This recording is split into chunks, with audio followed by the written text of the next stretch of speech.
जामखेड नगर परिषदेच्या निवडणुकीच्या प्रचारासाठी स्वतः विधान परिषदेचे सभापती राम शिंदे सर जे आहेत तर ते या ठिकाणी उतरलेले पाहायला मिळत आहेत आणि जोरदार प्रचार जो आहे तर तो त्यांच्या माध्यमातून सुरू असल्याचं पाहायला मिळतं। थेट त्यांच्याशी बोलणार आहोत।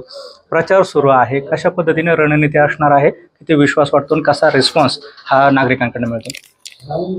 जामखेड नगरपालिकेच्या निवडणुकीमध्ये प्रथमतःच नगरपालिका निर्माण झाल्यानंतर थेट जनतेतून नगराध्यक्ष निवडण्याची प्रक्रिया या निवडणुकीमध्ये आपल्याला पाहायला मिळेल आणि भारतीय जनता पार्टीने त्यासाठी सौभाग्यवती प्रांजलताई अमित चिंतामणी यांना नगराध्यक्ष पदाची उमेदवारी जाहीर केली। प्रचारामध्ये आघाडी घेत 12 प्रभागामध्ये 24 उमेदवार हे उभा केलेले, तर अनेक पक्षांचे देखील पॅनल आहेत, काही अर्धे आहेत, काही अर्धवट पॅनल आहेत। अशा परिस्थितीमध्ये जो भारतीय जनता पार्टीला गेल्या 20 वर्षाच्या राजकीय माझ्या प्रदीर्घ अनुभवात आणि सत्तेच्या माध्यमातून जनतेला देत असलेला दिलासा आणि विकास खेचून आणला हे लोकांनी पाहिलंय। तथापि 2019ला योगायोगाने ऍक्सिडेंटल माझा पराभव झाला, तर 2024चा जो पराजय आहे तो कर्जत जामखेडच्या जनतेला हा जिव्हारी लागलेला आहे आणि म्हणून 2019 नंतर ही सार्वत्रिक निवडणूक पहिल्यांदाच होत असताना दिसते। त्यामुळे मी ज्यावेळेस जनतेमध्ये जातोय त्यावेळेस जनतेचा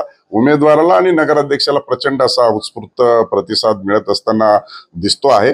निश्चित स्वरूपामध्ये केलेली कामं आणि भविष्यामध्ये कोणाच्या माध्यमातून काम होणार आहे ही चांगल्या पद्धतीनं जामखेडची जनता जाणते आहे आणि म्हणून मोठ्या प्रमाणामध्ये नागरिकांचा, मतदाराचा, जनतेचा, तरुणांचा, महिलांचा मोठ्या प्रमाणामध्ये प्रतिसाद हा भारतीय जनता पार्टीच्या उमेदवाराला मिळतो आहे। एकनाथ शिंदे साहेबांची आज इथं सभा झाली, मात्र त्यांनी टीका केली की 2 आमदारांमध्ये इथला विकास खुंटलाय आणि त्यामुळे पर्याय द्या असं त्यांनी म्हटलंय। मला वाटतं ते आपल्या ऐकण्यात काहीतरी बदल झाला असेल। आमदार हा विरोधी पक्षाचा असल्या कारणानं हा विकास खुंटलेला आहे, त्यामुळं माझ्यावरती टीका करण्याचा प्रश्न नाही, कारण मी आमदार नाही, मी राज्याचा सभापती आहे आणि एका वरिष्ठ सभागृहाचा सभापती असल्या कारणानं मी आमदार नाही। त्यांनी टीका ही आमदारांवरती केलेली आहे आणि म्हणून सत्तेच्या माध्यमातून त्यांना देखील विश्वास आहे की राम शिंदे निधी आणू शकतो, राम शिंदेच योग्य ती विकासाची पावलं उचलू शकतो आणि राम शिंदेच नागरिकांना विकासाचा शब्द दिलेला पाळू शकतो। हे माननीय उपमुख्यमंत्री एकनाथ शिंदे साहेबांना सुद्धा याची जाणीव आहे। त्याच्यामुळं विरोधातला आमदार दिल्यामुळं लोकांना आता परत पश्चाताप होऊ नये, त्यामुळे सत्तेतलं भारतीय जनता पार्टीला सत्ता देण्यामध्ये त्यांचा कुठलाही मला वाटत नाही विरोध आहे। दुसरी गोष्ट, राष्ट्रवादी शरद पवार पक्षाची ज्यावेळेला इथं सभा झाली त्यावेळेला रोहित पवार यांनी एक टीका केली की काँग्रेसचा जो उमेदवार दिलाय तो भाजपचं बी टीम म्हणून दिलेला आहे, कारण मतं फोडण्यासाठी त्यांनी तसं।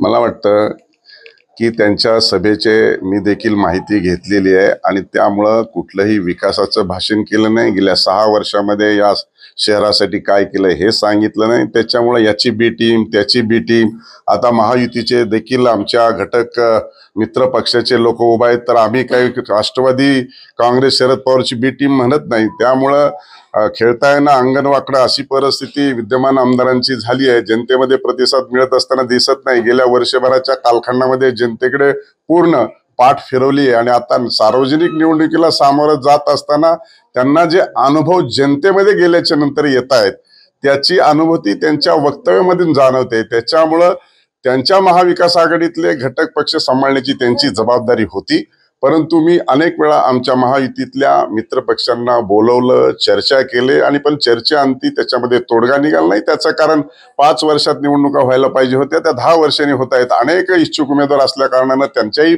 समोर प्रश्न होता, माझ्याही समोर प्रश्न होता आणि त्याच्यामुळे महायुतीमध्ये आमची युती होऊ शकली नाही। परंतु जे विद्यमान आमदार आहेत रोहित पवार, त्यांना त्यांचे पक्ष आणि त्यांचे मित्रपक्ष, त्यांचे अनेक लोक देखील त्यांना सोडून गेलेले आहेत, याच्यावरती त्यांनी भाष्य केलं पाहिजे। त्याच्यामुळे कोणाची ए टीम आणि कोणाची बी टीम हे सांगण्यापेक्षा त्यांना लोक सोडून का चाललेत, त्यांनी उमेदवारी दिलेले लोक का निघून गेलेत याच्यावर बोललं तर बरं होईल। आणि त्यामुळं तुम्हाला जे करता आलं नाही, तुमचं लोकांनी ऐकलं नाही, याच्याकडे लक्ष द्यायचं नाही आणि दुसऱ्यावरती टीका टिप्पणी करून लोकांच्याकडून सहानुभूती मिळवण्याचा हा विद्यमान आमदार रोहित पवारांचा केविलवाणा प्रयत्न आहे। अगदी शेवटचा प्रश्न, कुठल्या मुद्द्यांवरती इथली निवडणूक होणार आहे आणि कुठले कुठले असे कामं आहेत की जे आपल्याला करायचे आहेत? मला वाटतं की जामखेड शहर हे पूर्वीच्या कालखंडामध्ये ग्रामपंचायत होतं आणि ग्रामपंचायतचं आपण 2016ला हे नगरपालिकेमध्ये रूपांतरित केल्यानंतर पहिल्यांदा सार्वत्रिक निवडणूक झाली आणि त्यावेळेस मी या भागाचा आमदार आणि राज्याचा मंत्री आणि जिल्ह्याचा पालकमंत्री असताना मोठ्या प्रमाणामध्ये निधी उपलब्ध करून दिला आणि जामखेड शहराचा चेहरा मोहरा बदलत आपण गल्ली बोळामध्ये प्रत्येक प्रभागामध्ये रस्त्यांचा विषय असेल, आता पाणी पुरवठ्याचा योजनाचा विषय असेल, त्याचबरोबर ड्रेनेज लाईनचा विषय असेल, असे अनेक प्रचंड मोठ्या प्रमाणामध्ये विकासाची कामं केली. आता पाणी पुरवठा आणि ड्रेनेज संपल्याच्या नंतर एक कॉन्क्रीट रस्त्याचा प्रोजेक्ट या शहरात आणि उपनगरामध्ये आपल्याला आणावं लागेल आणि आणण्याची मानसिकता आणि भूमिका आपल्या वचननाम्यामध्ये आम्ही ठरवलेली आहे. त्याचबरोबर रिंग रोड झाला पाहिजे. सातत्यानं ट्रॅफिक इथे लागतं आणि लोकांना त्या ट्रॅफिकचा त्रास देखील होतो. अशा परिस्थितीमध्ये नॅशनल हायवेचे रस्ते आणले, ते देखील रेंगाळले, ते देखील परिपूर्ण करावे लागतील.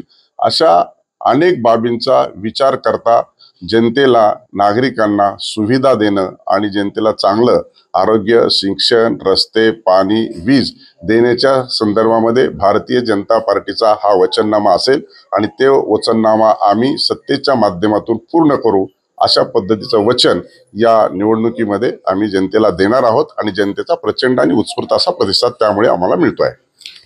हे होते प्राध्यापक राम शिंदे सर, ज्यांनी सांगितले की जनतेचा आमच्यावरती विश्वास आहे आणि आमचा वचननामा जो आहे तर तो आम्ही नक्कीच पूर्ण करू. कॅमेरा पर्सन प्रसाद सह सुनील बुंगळे, एबीपी माझा, जामखेड, अहिल्यानगर.